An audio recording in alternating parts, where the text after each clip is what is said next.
Hello, my dear students, welcome back. Let's continue the topic agriculture. Today's topic will be agricultural development. Okay, we'll see कि agriculture में कैसे development आए और उसकी need क्या थी.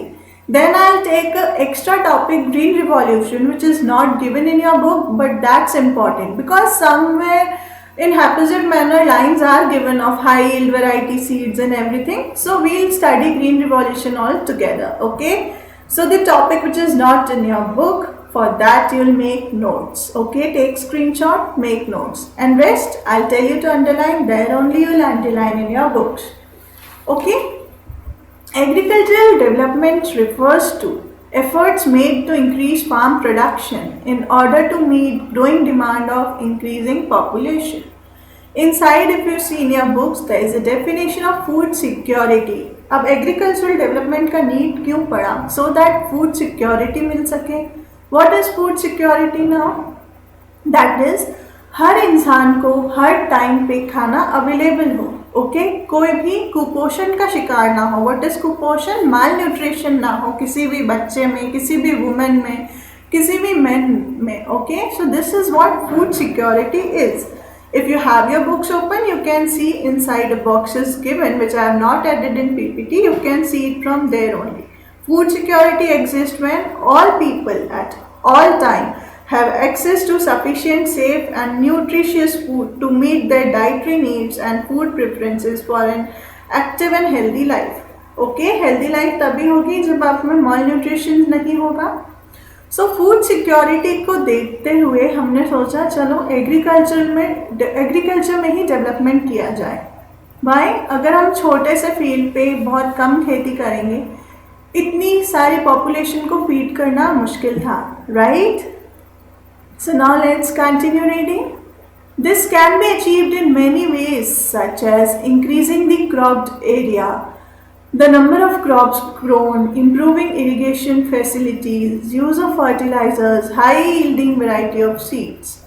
So अब food security कब आएगी? जब production बहुत ज़्यादा होगा. You have already seen farming is also a system. We give inputs, we do processing, then we get the output, right? So output ज़्यादा होगा, then only we will be able to feed such a large population, right? अब output ज़्यादा कब होगा? So there can be different ways कि आप area बढ़ा दो. ओके, फार्मिंग एरिया बढ़ा दो या क्रॉप्स जो हैं वो बढ़ा दो, तरह तरह के क्रॉप्स उगाओ. ऑल्सो इरीगेशन फैसिलिटीज इम्प्रूव करो. Always you can't be dependent on monsoon, है ना, जिससे आप लगान मूवी में देखते हैं कि बादल आएंगे पानी देंगे. सो इससे अच्छा है इरीगेशन फैसिलिटीज इम्प्रूव करो. Also use of fertilizers so that जो पेस्ट हैं या वीड्स हैं वो प्लांट्स को ख़राब ना कर दें. ओके, ताकि हमें अच्छा आउटपुट मिले. And high yielding variety of seeds, ऐसे सीड्स जो ज़्यादा आउटपुट देते हैं. ओके, साइंटिफिकली मॉडिफाइड सीड्स हैं ये, एंड ये यूज़ हुए थे ग्रीन रिवॉल्यूशन में, right? We have seen in organic farming, right? Now all the states are moving towards the idea of organic farming. So obviously green revolution आया, बहुत सारा production दिया, but certain limitations were also there. That's also we'll study. Okay, let's continue reading. Machinization of agriculture is also another aspect of agricultural development. Machinization means कम लोग लेकर आओ farm पे, machines ज़्यादा काम करें, सो दैट जो प्रॉफिट हो वो लोगों में ना बढ़ जाए. Okay, so that's the another aspect कि हम एग्रीकल्चर में डेवलपमेंट कैसे लाएं. The ultimate aim is to increase food security. So food security I have already explain you. Okay, ultimate aim क्या है, क्यों करना है हमें एग्रीकल्चर में development? So that all the people at all the time can have access to nutritious food. कोई भी कुपोषण का शिकार ना हो, कोई भी माल न्यूट्रिशन का शिकार ना हो, right? So this is the ultimate aim, so that a country can feed all of its population, so that no one is malnutrition. मतलब कोई भी रह ना जाए, सबके पास खाना अवेलेबल हो. That's why government takes steps to develop agriculture, and we have seen what are the different ways. So similarly, Green Revolution was started in India for this reason only. So this is for extra knowledge. In your books अलग अलग जगह पे HYV seeds के बारे में मिलेगा, pesticides के बारे में मिलेगा. I compiled it all. Okay, India में Green Revolution कब आया? So that we'll study here only. Okay, so this is the right age for you all to know what is Green Revolution. Now you all are in 8th standard, right? So you all should know this. Take screenshots for now because that's not in your book, and then you can make notes in your notes copy. Green Revolution is defined as an increase in crop production because of use of new varieties of seeds, use of pesticides and new agricultural techniques. Okay, so what is Green Revolution? मतलब हरित क्रांति, क्रांति लाना मतलब कुछ बहुत बड़ा करना, बहुत लार्ज स्केल पे करना, that is revolution. And green means हरे रंग का. दिस मीन्स हमने crop production that is farming में इंक्रीज किया, ज़्यादा प्रोडक्शन आएगा, एग्रीकल्चरल डेवलपमेंट होगा एंड फूड सिक्योरिटी के चांसेस बढ़ जाएंगे. ओके, कोई भी भूखा नहीं सोएगा. ये माइंड में रखते हुए government brought this policy. So now you know the definition.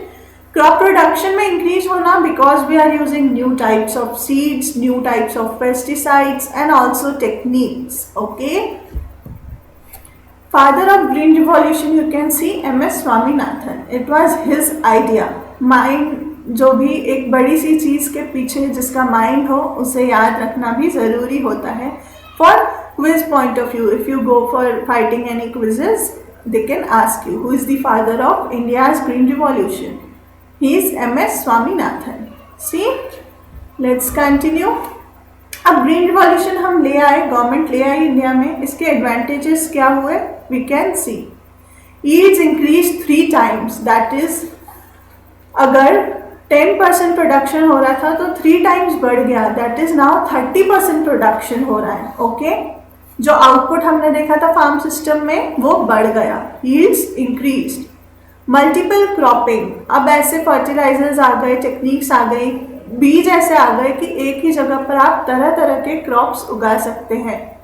Next point is other crops grown which varied the diet. Okay, so different types of crops could be grown now. Surplus to sell in cities, creating a profit, improving the standard of living. So अब जो profit है वो भी बढ़ेगा. क्यों? Because farmers अलग अलग type के क्रॉप्स और वो भी ज़्यादा क्वांटिटी में ग्रो कर रहे थे. Okay, this is what new technological seeds were there, high yielding seeds, HYV seeds जिन्हें कहा जाता है. ओके, वो ऐसे बीज हैं जो ज़्यादा प्रोडक्शन देंगे.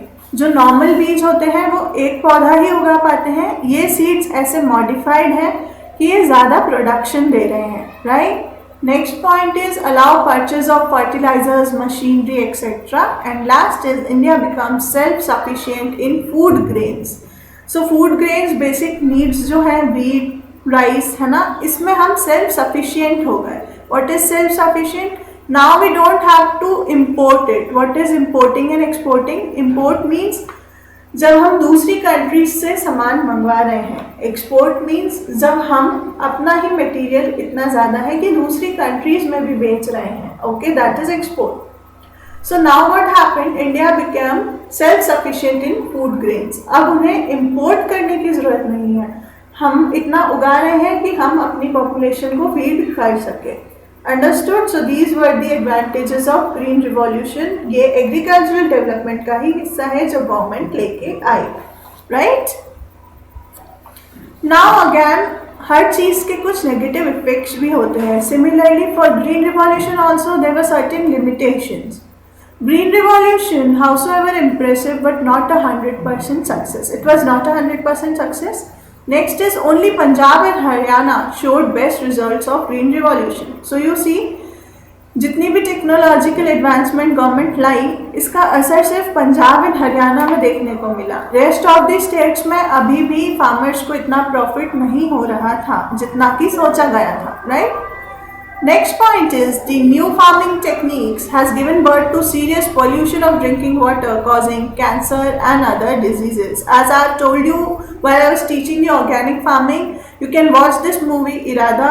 Okay, if you have free time, in that it's also shown and see, अगर आप केमिकल फर्टिलाइजर्स पौधों पे छिड़केंगे तो कहीं ना कहीं वो ग्राउंड वाटर में भी जाएगा, जमीन के अंदर जाएगा. This leads to water contamination. Okay, underground water का पोल्यूशन हो रहा है. This can lead to serious diseases. In that movie also it's shown, and it's a true fact based movie. That's why only I'm telling you to do watch that movie Irada. Okay, so now we have seen कि पंजाब में इतने सारे cancer patients बढ़ते गए हैं, right. Reverse boring भी हो रही फैक्ट्रीज में, जो उस मूवी में दिखाया गया. And also because of at some limits it's the role of green revolution, जहाँ पे हमने प्लांट्स पे इतने पेस्टिसाइड्स, इतने केमिकल फर्टिलाइजर्स छिड़के कि अब हमें ही सफ़र करना पड़ रहा है. And other diseases also.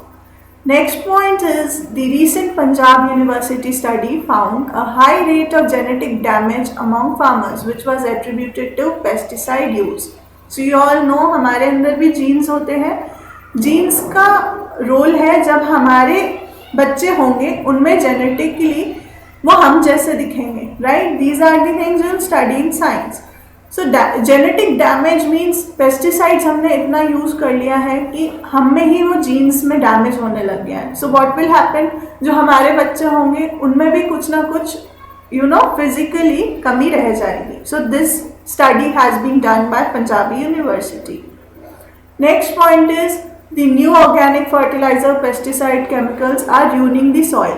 Also there is a limit to everything, as Swami Vivekananda has said. When someone asked Swami Vivekananda, what is poison, please tell us, right?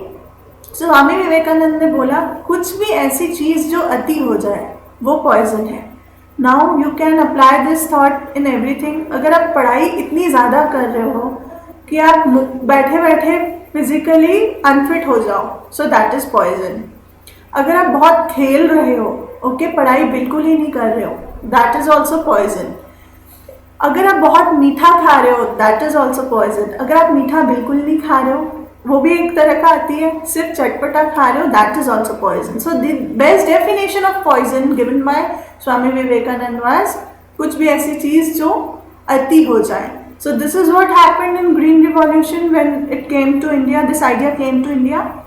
हमने बहुत से fertilisers, pesticides and chemicals use किए जिससे soil की fertility पूरी तरह से खत्म हो गई. So somewhere it's ruining the soil. In long term वो सॉइल ऐसी रहेगी ही नहीं कि हम वहाँ पे प्लांट्स ग्रो कर सके.